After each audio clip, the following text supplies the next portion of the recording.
მოგესალმებით მეგობრებო, დავბრუნდით შემდეგი ვიდეოთი და დღევანდელი ჩვენი ვიდეო იქნება Dana White-ის კონტენდერების სერიაზე. როგორც შეგპირდით, გავაკეთებ ჩემ პროგნოზებს Dana White-ის კონტენდერების სერიის მეორე კვირაზე უკვე, წინა კვირას დაიწყო, გქონდა უკვე ერთი კარდი.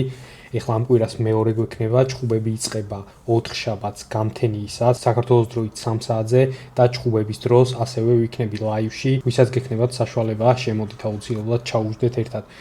ყოველ კვირა ლაივი არ მექნება ხოლმე, მექნება იმის დამიხედვით, რამდენად შესაძლებელია ჩემთვის, იმიტომ რომ ყოველი 4 შაბათი ესე არ მაქვს თავისუფალი და ამის გათენებას ვერ შევძლებ, თუმცა ამ კვირას მაქვს საშუალება და მოკლედ ვიქნები ლაივში. ძალიან მიყვარს მე Dana White-ის კონტენდერების სერიები 2019 წლიდან მოყოლებული, სულ ვუყურებ ხოლმე. ძირითადად სულ ძალიან სანახაობრივი ჩხუბებია ხოლმე, იმიტომ რომ ყველა მებრძოლი MMA მებრძოლის მთავარი მიზანი მაინც UFC-ა და ესეთი შანსი რო ეძლევათ, ყველაფერს დებენ საერთოდ კონტენდერების ჩხუბში, რომ მოაწონონ თავისი თავი Dana White-ს და მოიპოვონ საგზური UFC-სთვის. ამ კვირას ვფიქრობ, განსაკუთრებული კარდი გვაქვს, იმიტომ რომ მართლა ძალიან კაი ჩხუბებია. თავარი ჩხუბი რაც გვაქვს არის ნამოფაზილი კაიკ ბრიტოს წინააღმდეგ და ეს ჩხუბი მართლა ძალიან მაღალი დონის ჩხუბია. ვფიქრობ UFC-ში ნებისმიერ ქარდზე, მეინ ქარდზე შეიძლება ჩაისვას ეს ჩხუბი და გაალამაზებს იმ ქარდს. სანამ ჩხუბებზე გადავალ, მინდა შეგახსენოთ, რომ დალაიქოთ ვიდეო, გამოიწერეთ ჩემი არხი თუ არ გაქვთ გამოწერილი და ვიდეოს დასაჰაიპებლად ასევე დამიწერეთ კომენტარები. წინა ვიდეოში გითხარით, რომ Telegram-ის ჩატის გაკეთება მინდოდა და გავაკეთე ეგ ჩატი, დავპოსტე. აქამდე ვისაც არ გქონდათ ეგ ინფორმაცია, Telegram-ის ლინკი აღწერაშია და აუცილებლად გადადით და დაემატეთ ჩატს, სრულად უფასოა. მაგ ჩატში ვიტყვი ხოლმე რაღაც ნიუსებს, რაც იქნება და რა თქმა უნდა ვილაპარაკებ სხვადასხვა ჩხუბებზე. ეს კვირა განსაკუთრებულია, ჩატი ახალი გაკეთებული მაქვს Dana White-ის კონტენდერების სერიებს. პირველად განვიხილავ და ბრძოლებს აქედან და ზუსტად ამიტომ დღეს ან ხვალ ჩავაგდებ ჩემ ბილეთებს, რასაც გავაკეთებ Dana White-ის კონტენდერების სერიისთვის. ეს იქნება ასე ვთქვათ free play და ყველას ვინც დაემატებით ამ ჩატში, გექნებათ საშუალება უფასოდ ნახოთ ჩემ ბილეთები და თუ სურვილი გაქვთ, რა თქმა უნდა, სურვილის შემთხვევაში გადაწეროთ. გადავიდეთ ახლა უშუალოდ ბრძოლებზე. Dana White-ის კონტენდერების სერიებში ძირითადად 5 ჩხუბი გვაქვს ხოლმე, 5 მატჩაპი გვაქვს. არის ხოლმე შემთხვევები, როცა ამოვარდება ვიღაც მებრძოლი, ზოგჯერ 4 ჩხუბიც ყოფილა, მაგრამ ძირითადად 5 ჩხუბია ხოლმე. ჩვენ ამ კვირის ქარდზე ახლა 5 ჩხუბი გვაქვს, ასევე თავარი ბრძოლა გვაქვს ნამოფაზილი კაიკ ბრიტოს წინააღმდეგ. კაიკ ბრიტო საკმაოდ გამოცდილი მებრძოლი 19-6 ბალანსით.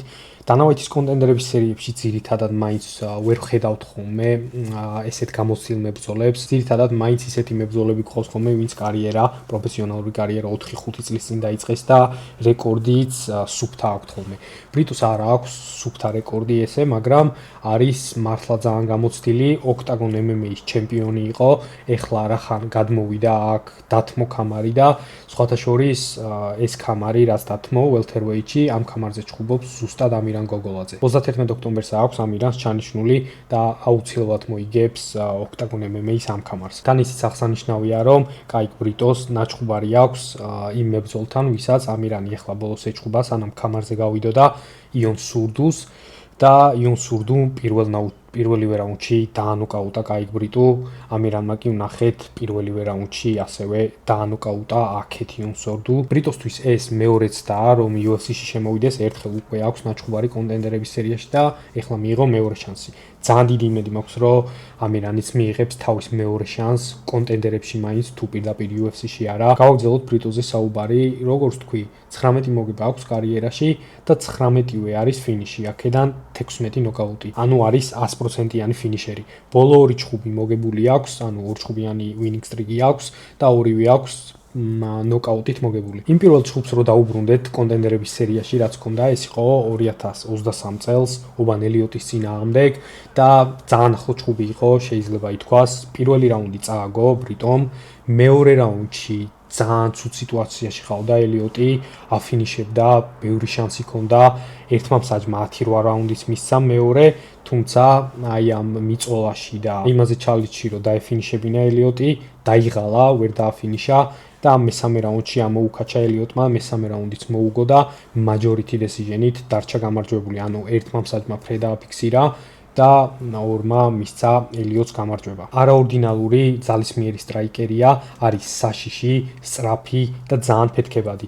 განსაკუთრებულად თავის მარჯვენა ხელს იყენებს კარგად და ასევე აქვს ძალიან მაგარი სპინინგ ბექფისტი, ზუსტად თავისი ბოლო ჩხუბი მესამე რაუნდში მოიგო სპინინგ ბექფისტით, მანამდე სანამ დაანოკაუტებდა თავის მეტოქეს, მესამე რაუნდამდე ვერ მოახერხა, მაგრამ ცდილობდა ბევრჯერ ცადა ძალიან, გაატარა ბევრჯერ და მესამე რაუნდში დაიჭირა მეტოქე. აგრესიული სტილი აქვს, ძირითადად სულ ფინიშს ეძებს, რეკორდიდანაც ვხედავთ ამას. თუ ვერ მოახერხა თავისი ოპონენტის დაფინიშება, შემდეგ ნელ-ნელა უკვე მეორე რაუნდის ბოლოსკენ და მესამე რაუნდში დაღლილია ხოლმე. აშკარად აქვს კარდიოს პრობლემა, მით უმეტეს მაშინ თუ განსაკუთრებით ძლიერად მოუწია პირველ-მეორე რაუნდში მუშაობა. სტრაიკერია, თუმცა აქვს ტეიქდაუნებიც, ნახე მე ჩხუბები, სადაც აკეთებს ტეიქდაუნებს, ჯიუ-ჯიტსუს შავი კამარია, იმდენად ვერ იყენებს კარგად, მაგრამ რონამე კისერი რომ ისე გაგგუდავს. ნამოფაზილს რაც შეეხება, ნამოფაზილი არის განსაკუთრებული კაცი, ვფიქრობ, რომ UFC-ს ძალიან მაგრად ჭირდება ეს ბიჭი.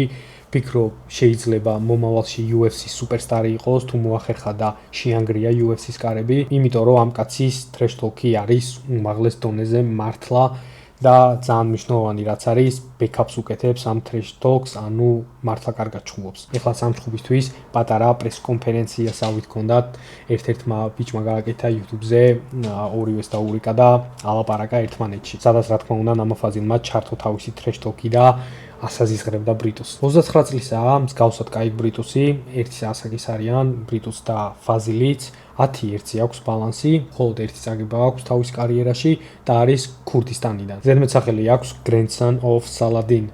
არა აქვს იმხელა გამოცდილება, როგორც ბრიტოს აქვს, თუმცა რვისთანაც აქვს ნაჩხუბარი და რა დონეზეც აქვს ნაჩხუბარი, ვფიქრობ საკმარისია იმისთვის, რომ ეხლა UFC-ში მოხვდეს.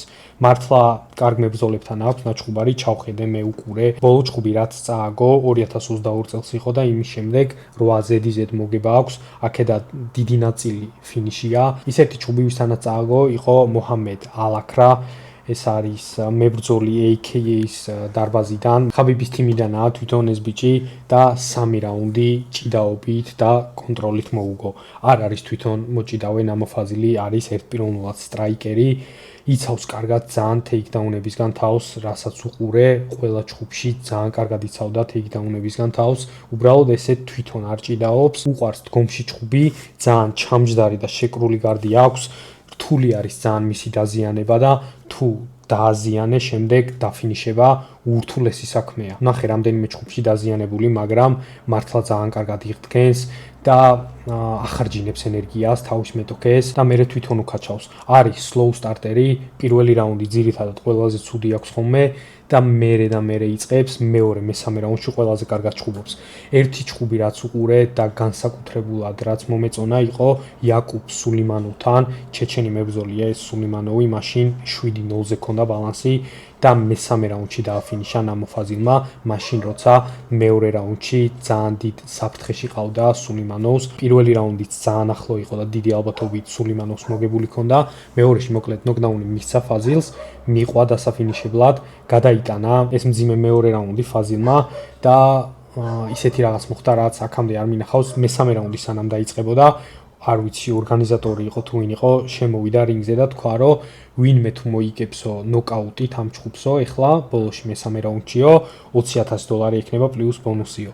დაიწყო მესამე რაუნდი, გამოვიდა ფაზილი ძალიან მოტივირებული და დაანოკაუტა ეს სულიმანოვი. თან მართლა კაი მებრძოლია ეს სულიმანოვი აშკარად. ძალიან მაღალი, ძალიან გრძელი ხელით და ფეხებით, მოჭიდავე, ვერ ეჭიდავა ნამოს, ყველა ტეიქდაუნი დაიცვა საერთოდ ფაზილმა და მოკლედ დაღალა და მესამე რაუნდში დააფინიშა. ბოლო ჩხუბი რაც აქვს, ნაჩხუბარი იჩხუბა MVP-ს ორგანიზაციაში სულ ეხლა ხანს 16 მაისს, აი თუ გახსოვთ რონდა როუზის კარდი რო იყო, განუმაც რო იჩხუბა. შეიძლება ითქვას, რომ მოიპარა შოუ, იმიტომ რომ პრეს კონფერენცია ჰქონდათ, სანამ ჩხუბები იქნებოდა და აი მაგ პრეს კონფერენციაზე ზუსტად წარმოაჩინა თავისი თავი, წარმოაჩინა თავისი trash talk-ი. ეს კაცი ლაპარაკობს ყველაზე და ყველაფერზე თრეშს საერთოდ. მე პირადად ძალიან მომეწონა ნამოფაზილი და მისი საბრძოლო სტილი. welterweight-ისთვის შედარებით პატარაა, მაგრამ ძალიან ჯანიანია და ძალიან შეკრულია. კარდიო აქვს ძალიან მაგარი, ძირითადად ტეხავს ხოლმე თავის მეტოქეებს, ასევე კრივიც მშვენიერი აქვს. ძირსაც თუ დააზიანა მეტოქე ან ჩაიყვანა, ესე იმდენად submissions არ ეძებს ხოლმე, უბრალოდ აი წინა ჩხუბში, იქ MVP-ის ჩხუბში, რაც იჩხუბა მეორე რაუნდში მოიგო ანაკონდა ჩოუკით და როცა მეტოქე დააზიანა, წავიდა კისრისკენ შეკრახელები და დააფინიშა, თუმცა სხვა ჩხუბები რაც ვნახე, ისეთ პოზიციებში იყო ბევრჯერ, რომ თავისუფლად შეეძლო კისრის აღება, მაგრამ უბრალოდ ground and pound-ით მიყვებოდა. ამ კაცს ჩემი აზრით უდიდესი პოტენციალი აქვს UFC-ში თავისი fighting skill-ებით და თავისი trash talk-იდან გამომდინარე ასევე. ჩემი აზრით ნამოვაზილი არის მებრძოლი, რომელიც UFC-ს ახალი სუპერსტარი იქნება და მოკლე დროში ძალიან ბევრ თვალს და ყურს მიიქცევს. ნამოვაზილს აქვს 1.62 კოეფიციენტი, პატარა ფავორიტია, კაიკ ბრიტოს აქვს 2.15. სკილები რო შევადაროთ, ფიქრობ დგომში საკმაოდ თანაბარი ჩხუბი უნდა გქონდეს, თავიდან განსაკუთრებით. არც ერთმა არ მგონია რომ ჭიდაობა დაიწყოს, თუ დაიწყეს, არ მგონია რომ რომელიმე წარმატება იქნება. ძალიან მაგრამ მომწონს ნამოვაზილის შანსები, მაშინ როცა ბრძოლა ცოტა უფრო ბოლოსკენ წავა. როგორც თქვი, ბრიტოს აქვს პრობლემები კარდიოს მხრივ და ფაზილს კიდე პირიქით ბოლოსკენ მესამე რაუნდს ყველაზე კარგად ჩხუბობს. როგორც თქვი, ძალიან გამძლეა, დარტყმების შეჭმა შეუძლია და ვფიქრობ, რომ კაიკ ბრიტოს პირველ რაუნდს გადაიტანს, შეჭამს ყველა დარტყმას და ნელ-ნელა ამოუკაჩავს და ჩემი ოფიციალური პიკი ამ ბრძოლისთვის იქნება ნამოვაზილის მესამე რაუნდის ნოკაუტი. გადავედით შემდეგ ჩხუბზე, დუგლას როდრიგეზი ტრენტ მილერის წინააღმდეგ. დუგლას როდრიგეზი არის ბრაზილიელი მებრძოლი, 27 წლის, პროფესიონალური კარიერა აქვს დაწყებული 2018 წელს, თუმცა აქვს მომენტები, როცა ჩერდება და მერე ისევ აგრძელებს. ერთპიროვნულად სტრაიკერია, მუაი-ტაის მებრძოლია, ძალიან სწრაფი და ძლიერი დარტყმები აქვს. ჩხუბები რაც ვნახე, დიდად შეიძლება არ იაქტიუროს ჩხუბის დროს, მაგრამ როცა იწყებს, როცა იქნევს ხელს და ფეხს, იქნევს ყველაფერს მოსაკლავად და ძირითადად ესე ანოკაუტებს თავის მეტოქეებს. ერთი წაგება რაც აქვს, არის 2018 წელს და ეს იყო მისი პროფესიონალურ კარიერაში თავისი მეორე ჩხუბი. ბოლო ჩხუბი რაც იჩხუბა, კამარზე იჩხუბა, middleweight-ის კამარი მოიპოვა და საკმაოდ კარგ მებრძოლთან იჩხუბა, შეიძლება ითქვას 7-1-1-ს ეკონა ბალანსი მის მეტოქეს. KO-ით დაამარცხა მეორე რაუნდში. ძალიან საფრთხო ფინიშერია, მართლა 7 გამარჯვებიდან 6 ფინიში აქვს და აქედან 5 ნოკაუტი. მინუსი რაც აქვს ამ კაცს არის მისი ჭიდაობა და გრეპლინგი. ჩხუბები რაც ვნახე, მეტოქემ უადვილესად ჩაიყვანა ძირს და გააკონტროლა იქ. UFC-ში ვფიქრობ მოხვდება, ეხლავე ვიტყვი, დუგლას როდრიგეზი და ვფიქრობ, რომ ექნება წარმატება აუცილებლად, იმიტომ რომ მართლა მაღალი დონის სტრაიკერია, თუმცა რაღაც დონეზე როცა მივა და კარგი გრეპლერ მოჭიდავე შეხვდება და ამარცხებენ მას თუ რა თქმა უნდა არ განავითარა ეს კონკრეტული ასპექტი თავის სტილში. ტრენტ მილერზეც რო ვილაპარაკოთ, 9-3-ზე აქვს ბალანსი, 30 წლის მებრძოლია, ვარჯიშობს ლას-ვეგასში ექსტრემ კულტურში, 9 გამარჯვებიდან აქვს 7 ნოკაუტი და არის შედარებით პატარა middleweight-ი, ვიდრე დუგლას როდრიგეზია, დაბალი ჩამჯდარი middleweight-ია, რომელსაც საკმაოდ დიდი კუნთური მასა აქვს. ერთხელ აქვს დანა ვაითის კონტენდერების სერიაში ნაჩხუბარი და წაგებული 2025 წელს, წინა წელს რაიან განდრას წინააღმდეგ. ეს იყო მისთვის short notice-ი, განდრას ამოუვარდა თავისი მეტოქე და ჩაუჯდა ტრენტ მილერი. პირველ რაუნდში დამარცხდა, ნოკაუტით დაამარცხა განდრამ. წავიდა იმის შემდეგ და ამ წელს ერთი ჩხუბი ჩაატარა. მოიგო მეორე რაუნდის ნოკაუტით და ეხლა მეორეჯერ ეძლევა შანსი UFC-ში რომ მოხვდეს. საკმაოდ აგრესიული მებრძოლია, რომელსაც უყვარს შეიძლება ითქვას, რომ უყვარს გაცვლები და ასევე ჭიდაობს კიდევაც, რაც შევამჩნიე, როცა მის ბრძოლებს უყურებდი, არის ის, რომ საკმაოდ ნელია, დიდი კუნთური მასა აქვს, მოქნილი საერთოდ არ არის და ასე ვთქვათ, გადაადგილებაც თავისუფლად ვერ გადაადგილდება ოქტაგონზე. რაც ძალიან დიდი განსხვავებაა თავის მეტოქესთან შედარებით, იმიტომ რომ ჯერ დუგლას როდრიგეზის ჩხუბებს უყურებდი და მერე ტრენტ მილერის ჩხუბები რო ვნახე, იმდენად უფრო ნელია ტრენტ მილერი დუგლას როდრიგეზთან შედარებით, რომ აი რა ვიცი, სადა დედამიწა. ვფიქრობ ტრენტ მილერის მთავარი იარაღი მაინც ჭიდაობაა, ჭიდაობს როგორც ოქტაგონის ცენტრში, ასევე როცა მიყავს მეტოქეები კედელთან, კედლიდანაც შეუძლია ჩაყვანა და ვფიქრობ, რომ მისი ერთადერთი გზა ამ ჩხუბში არის, რომ 3 რაუნდი ეჭიდაოს და როგორღაც აირიდოს თავიდან დუგლას როდრიგეზის სტრაიკინგი. კოეფიციენტებს რო ჩავხედოთ 1.29 აქვს დუგლას როდრიგეზს კოეფიციენტი, დიდი ფავორიტია, ხოლო ტრენტ მილერს 3.40 აქვს.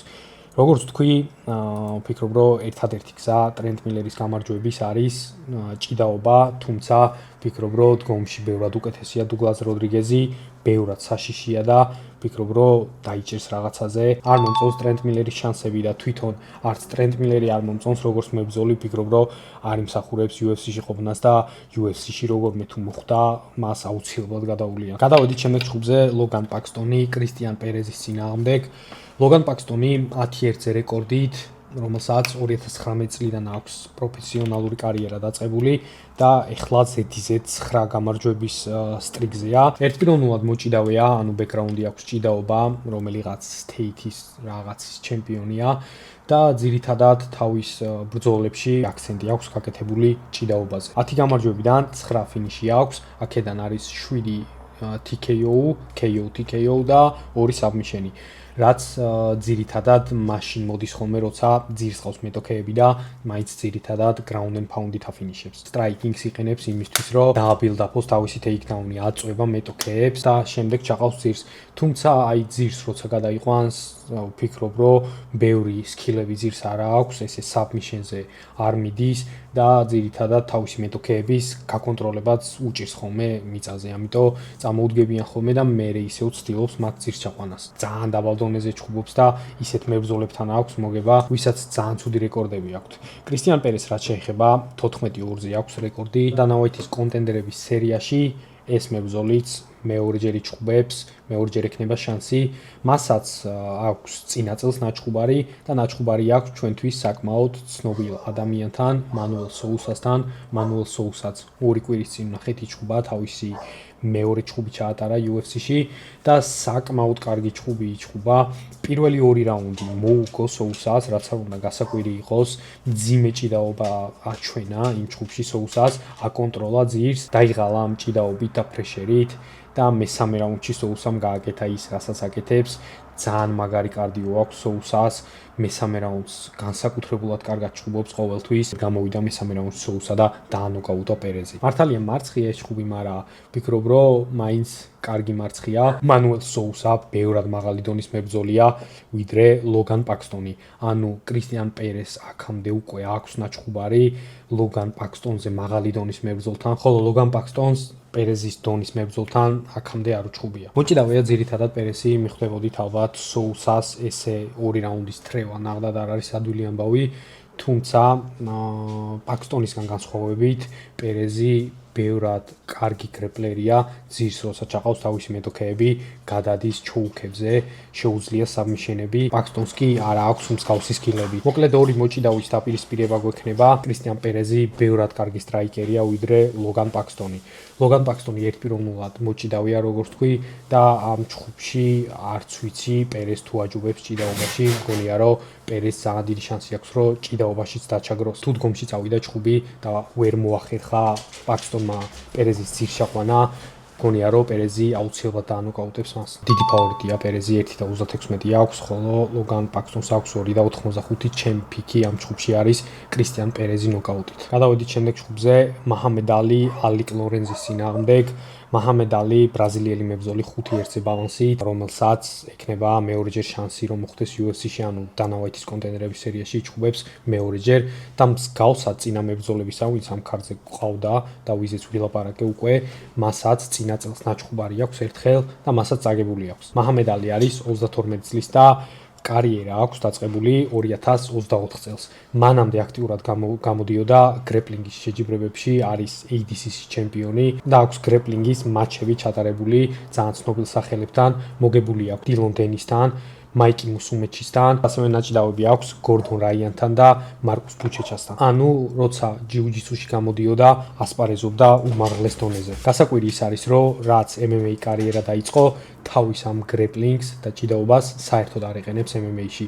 ყველა მოგება რაც აქვს, ყველა აქვს ნოკაუტით. ერთი ჩხუბი აქვს მოგებული decision-ით მარტო და იმ ჩხუბშიც სულ სტრაიკინგი იყო. ძირითადად პირველი რაუნდის ფინიშერია და პირველ რაუნდში ანოკაუტებს ხოლმე თავის მეტოქეს, არის ფიზიკურად ძალიან ძლიერი, თავის ამ ჯანის გამოყენებით უგებს ხოლმე მეტოქეს. წინა ჩხუბი ივო ბარანიევსკის ეჩხუბა დანავეთის კონტენდერების სერიაში და ივო ბარანიევსკი შეიძლება ითქვას, რომ მაშინ მოწეული ყავდათ როგორც შესაწირი ცხარი. იქიდან გამომდინარე, რომ ამხელა ჰაიპი აქვს მუჰამედ ალის, ვფიქრობ, რომ ივო ბარანიევსკი მაშინ მოუყვანეს, რომ ადვილათვე გაეთიშა პირველ რაუნდში დაეფინიშებინა და შემდეგ წაიყვანოთ UFC-ში ეს მუჰამედ ალი. აფსეთი მოახერხა ივო ბარანიევსკიმ აქეთ პირველივე რაუნდში 20 წამში სულ ერთი დარტყმით გათიშა მუჰამედ ალი.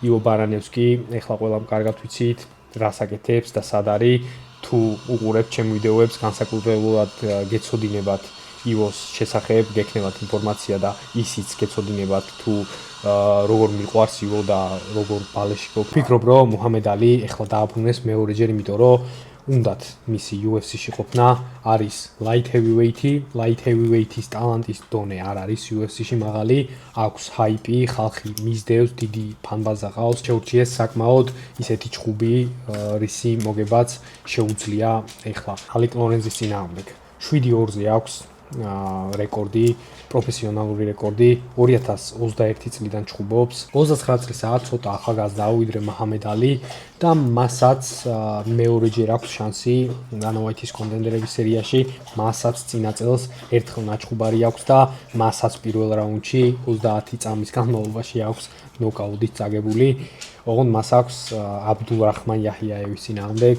აბდულრაჰმან იაჰიაევიც ვიცით უკვე UFC-ში წარმოიჩინა თავისი თავი, ერთ-ერთი ყველაზე მაგარი light heavyweight-ის პროსპექტია ივო ბარანიევსკისთან ერთად და ალეკ ლორენზიც მსგავსად მუჰამედ ალის, როცა დამარცხდა დანა ვაითის კონტენდერების სერიაში, წავიდა, კიდევ ერთხელ იჩხუბა, მოიგო ერთი ჩხუბი პირველ რაუნდში, როგორც მუჰამედ ალიმ და ეხლა მეორეჯერ ეძლევა შანსი, რომ მოიპოვოს UFC-ს საგზური. ალეკ ლორენზი ბევრად დაბალ დონეზე ჩხუბობს, ეს ბოლო ჩხუბი რაც მოიგო, ძალიან დაბალი დონის მეტოქესთან აქვს მოგებული და მანამდეც ძირითადად რაც აქვს მოგებები, სულ დაბალ დონეზე აქვს. მართალია LFA-ში ჩხუბობს და LFA-ში აქვს ძირითადად მოგებები, მაგრამ არ არის LFA-ში light heavyweight-ის ტალანტი მაღალი, LFA-ში კი არა, UFC-ში არ არის და LFA-ში როგორ იქნება, მოკლედ დაბალი დონის მებრძოლია, ჩემი აზრით ალეკ ლორენზი აკეთებს ყველაფერს, არის სტრაიკერი, შეუძლია ცოტა ჭიდაობაც, მაგრამ ყველაფერი აქვს,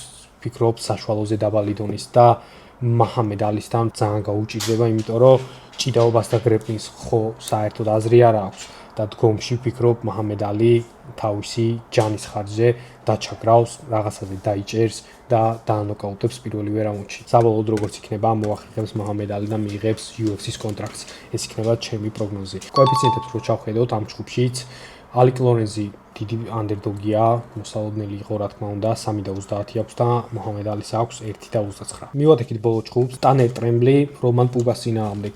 ტანერ ტრემბლი 7-0-ზე რეკორდი, ძირითადად თავისი კარიერის დიდი ნაწილი LFA-ში აქვს ჩატარებული, featherweight-ია, featherweight-ების ჩხუბი გვაქვს. ერთპიროვნულად მოჭიდავეა, ანუ ბექგრაუნდი აქვს, ჭიდაობა, რომელიღაცა თავიანთი შტატის ჩემპიონია ჭიდაობაში და დგომში ძირითადად ცდილობს ხოლმე რომ დაწნეხოს თავისი მეტოქეები, ჩაიყვანოს ძირს და დაასაბმითოს.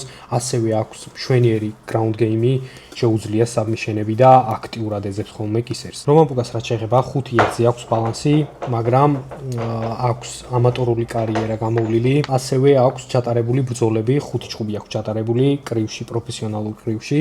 არის ერთპიროვნულად სტრაიკერი, ჩხუბები რაც ვნახე რომან პუგასი მართლა ძალიან კაი სტრაიკინგი აქვს, ტექნიკურად არის ძალიან ჩამოყალიბებული, დგომში პრესავს ხოლმე თავის მეტოქეს, თავისი მაღალი დონის კრივის ხარჯზე, სულ წინაწვება და უყვარს ჩხუბი პირველ ნომრად. ჭიდაობა არ აქვს, ესე თვითონ არ ჭიდაობს, თუ ჩაიყვანეს ძირს, შეუძლია პოზიციებიდან გამოსვლა და როცა ძირს მოხვდება, აქტიურად ცდილობს, რომ ან წამოდგეს ფეხზე, ან კიდე შეუტიოს მეტოქეს საფნიშენზე. კარდიოც არ აქვს, ცუდი სტილისტიკური მატჩაპი გვაქვს, ვფიქრობ, პუგა შეეცდება, რომ დგომში დატოვოს ჩხუბი, ხოლო ტანერ ტრემბის მიზანი იქნება, რომ ჩაიყვანოს ძირს, პუგა და იქ გააკონტროლოს ან შემდეგ მოუნახოს რამე. დგომში პუგა ბევრად უკეთესია, ძალიან საშიში სტრაიკერია და დიდი შანსი აქვს, რომ რამეზე დაიჭიროს ტრემბლი და დაანოკაუტოს.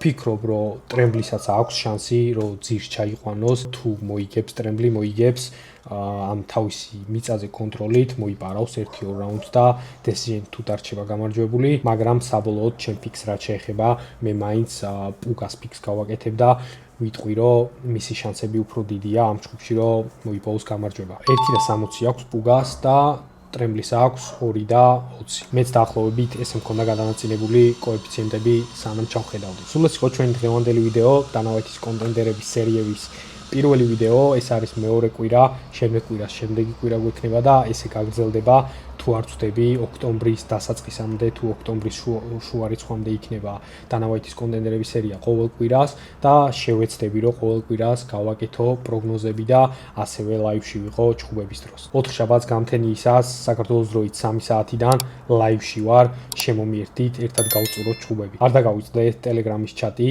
აუცილებლად გავაკეთებ ბილეთებს, ძალიან მომწონს კოეფიციენტები, ძალიან მომწონს ეს ჩხუბები ამ კვირისთვის. შევკრავ ბილეთებს, ეხლა ველოდები დამატებით პოზიციებს, ჯერჯერობით არ მაქვს ჩემს საიტზე დამატებითი პოზიციები და როგორც კი მექნება, გავაკეთებ ბილეთებს და ჩავყრი ტელეგრამის საიტზე, ვისაც გაინტერესებთ, აუცილებლად დაემატეთ და ასევე მომავალში ბევრი ნიუსი მექნება, რასაც ვიდეოში ვერ ვახერხებ და ვერ ვასწრებ ან როცა რაღაცა მავიწყდება, ყველაფერს ვილაპარაკებ ტელეგრამის ჩატში, მოიხოდება აუცილებლად ეგ ჩატი და დაემატეთ, ვისაც გაქვთ სურვილი, რა თქმა უნდა. შევხვდებით შემდეგ ვიდეოში. Peace out.